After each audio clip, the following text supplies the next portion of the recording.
Madam President,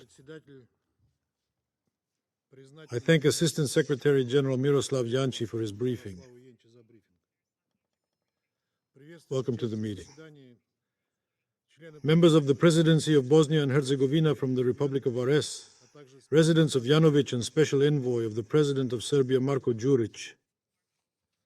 What kind of chairman? The Russian Federation has requested today's meeting because of the sharp deterioration of the situation in Bosnia and Herzegovina. The country's already fragile situation is at risk of further deterioration in the near future.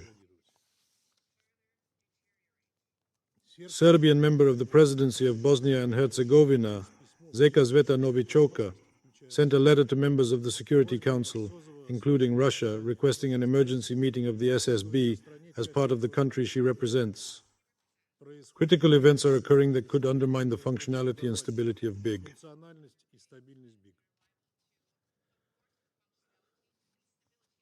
This letter is not an ordinary event at all. After all, Mrs. Stojanović is not the head of state now. But Bosnia and Herzegovina's political structure is also not ordinary, with a three-member presidium responsible for the future of the country. Where does the head of state rotate every 8 months?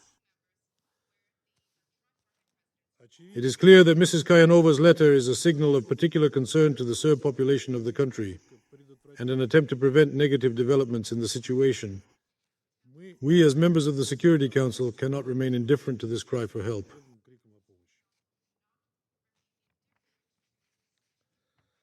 We often hear in this hall that the Security Council must prevent conflict. Many countries have declared this topic the main focus of their activities. The General often talks about this to his old man. The situation in Bosnia and Herzegovina.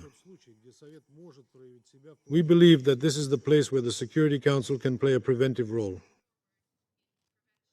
The Bosnian War, which claimed 100,000 lives, has been one of the most controversial pages of the international community's response, including the unacceptable and criminal actions of United Nations forces on the ground.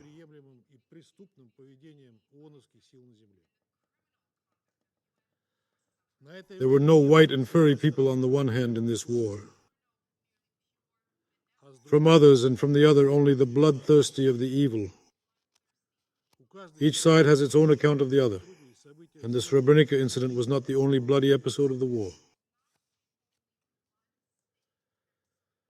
We believe that it should not repeat its mistakes, and that the Security Council must respond to the situation. Russia, as one of the guarantors of Dayton, is a member of the Steering Committee for the implementation of the Dayton Agreement and a member of the Security Council.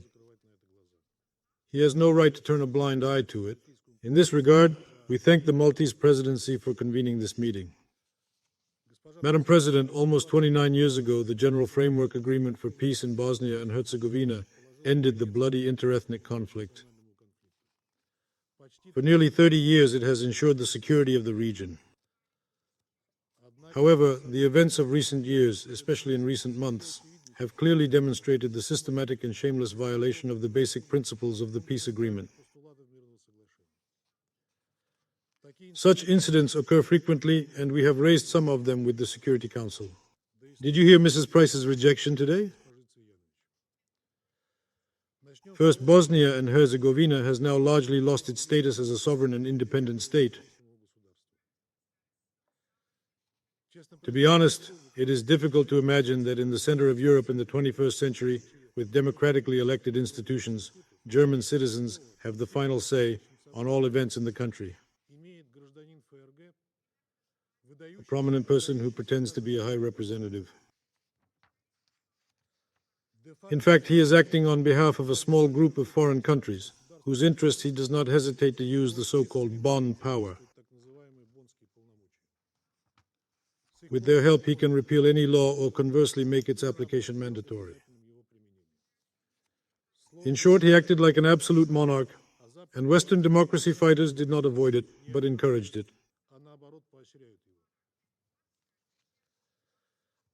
For the past 2.5 years, he has managed to divide the country in a way that no one has done before.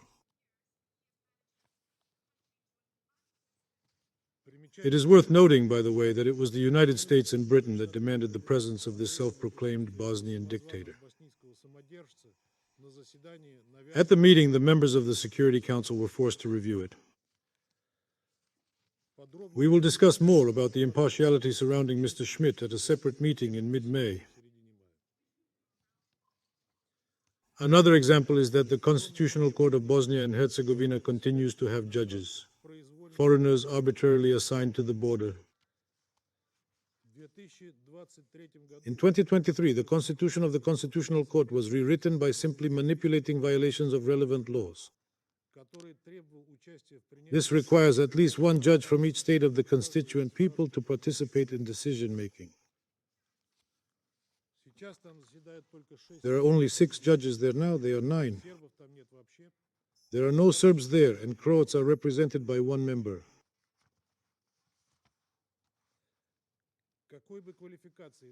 Regardless of the qualifications of foreign judges, such external guardianship of a sovereign state is the worst colonial practice. We invite all members of the Security Council to consider how they would react if such a scheme were implemented in their countries.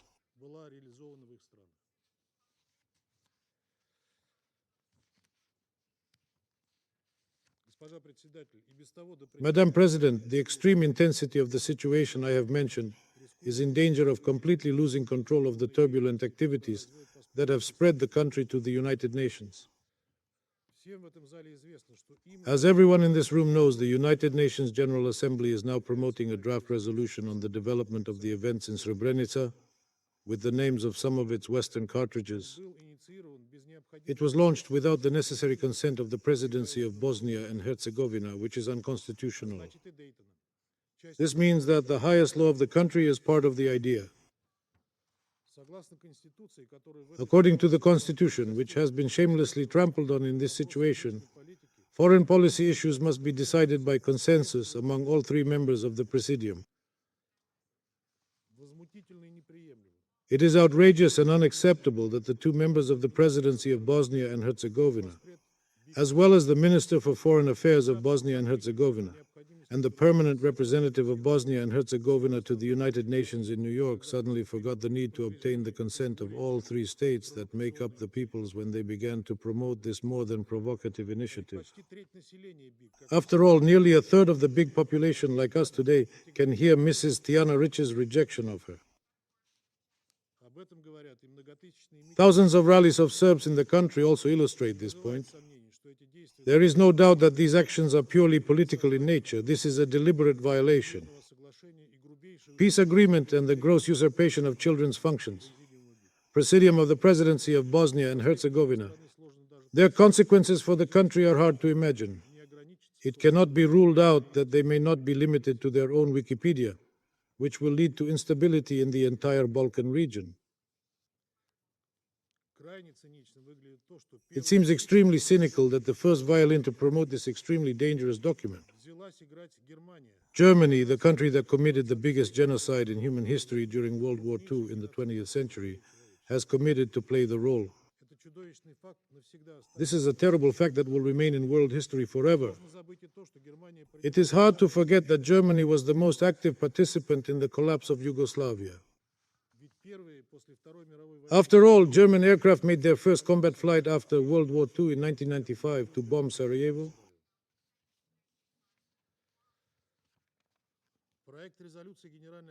The UN General Assembly draft resolution on Srebrenica is one-sided, political, charged, and has nothing to do with the stated goal of perpetuating the memory of the victims of the tragedy of 1090 to 995.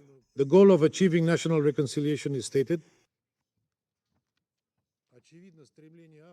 Obviously, the authors of the format of the United Nations General Assembly document want to solidify the characterization of historical events that is only in their interest. The proposed document does not meet the task of promoting interethnic reconciliation.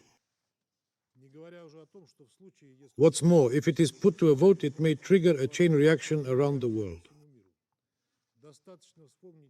Suffice it to remember how many people have skeletons in their closets and not a completely chopped up Iran and resentment against each other. We call on the sponsors of the draft resolution to consider their responsibilities. The wounds of Bosnian society are too new, and the country's problems are too serious to be presented by the General Assembly. The big countries must first reach a consensus on these assessments of their history. We firmly oppose this draft and call on all rational countries to do the same.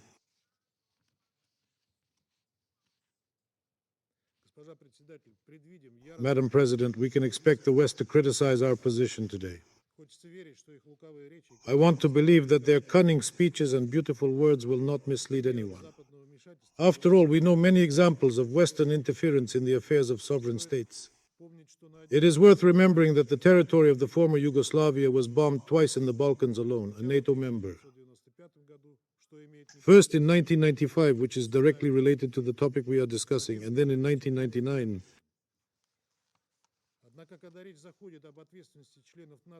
However, when it comes to the responsibility of NATO members for crimes committed, international law seems to no longer exist according to the logic of Western capitals. No one has been held responsible for the aggression against sovereign Yugoslavia. However, for the sake of loyalty, Western countries have tried their best to avoid even discussing this topic. We can all see this in March, when Western colleagues simply blocked the convening of the Security Council meeting on the 25th anniversary of NATO's aggression against Yugoslavia at the initiative of Russia. Is it a procedural issue or a problem? Obviously not. This is a good illustration of Western hypocrisy. After all, although our French colleagues ignored the continuing regional consequences of these events and called for history to be left to historians, the Srebrenica resolution relates to events more than 4 years old. I don't hear such calls. Madam President, the crux of the problem we are meeting today is the British assumption of sovereignty over Bosnia and Herzegovina's independence, which is so popular in Sarajevo and Western capitals. In fact, the name has long been trampled on. They are now pushing for the centralization of the state, which is completely contrary to the model of the political structure of multi-ethnic Bosnia and Herzegovina, as set out in the Children's Agreement approved by the United Nations Security Council.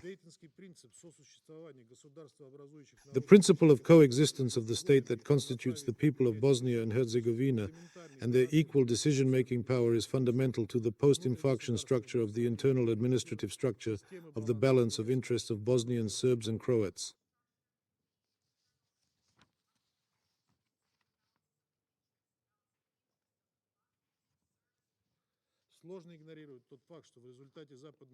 It is difficult to ignore the fact that the West's actions to undermine these foundations have led to an unprecedented increase in inter-ethnic contradictions and the stalemate in the post-conflict resolution process. In fact, Western mediators are working hard to intensify the conflict and seek to realize their own geopolitical interests at the expense of the Balkan people. As a result, multilateral efforts to achieve lasting reconciliation are discredited and the future of the big countries is threatened. Distinguished colleagues, the Security Council, it has an obligation to prevent such a dangerous development. The international community as a whole should encourage and support an equal and respectful dialogue among the people of Bosnia and Herzegovina, rather than impose its own practices. We hope that our meeting today will prevent the big Cucino escalation from rolling in, with unpredictable consequences for the entire Balkan region and possibly for the European region.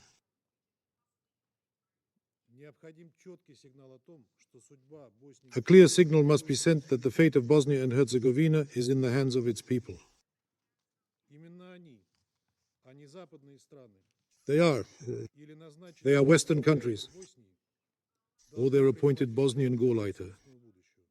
They must make decisions about their own future. We must make every effort to enable them to reach an agreement and create all the necessary conditions for this. They stir up contradictions between them and pitting them against each other. Thank you.